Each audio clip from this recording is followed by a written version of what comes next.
एक समय की बात है। एक गांव में एक बहुत ही गरीब आदमी रहता था। वह इतना गरीब था कि उसे भी वक्त पर खाना नहीं मिलता था।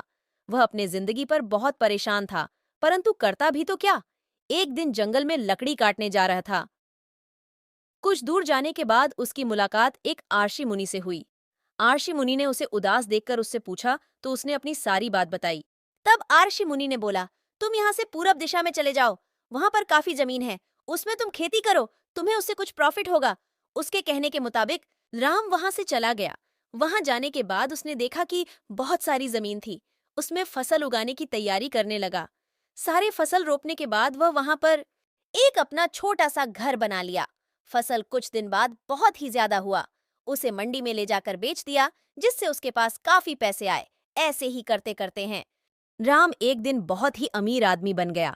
राम के मन में और भी ज्यादा लालच पड़ने लगा और उसने काम करना कम कर दिया। और वह सोचने लगा कि मैं अब मजदूरों से यह काम कराऊंगा, क्योंकि मेरे पास बहुत पैसे हैं। अब मजदूर दिन रात उसके खेत में काम करते और उन्हें टाइम से पैसा भी नहीं देता। मजदूर परेशान होकर वहां से नौकरी छोड़कर चले गए। राम के फसल अब धीरे धीरे बर्बाद होने लगी थी। राम को अब समझ में नहीं आ रहा था कि वह क्या करे।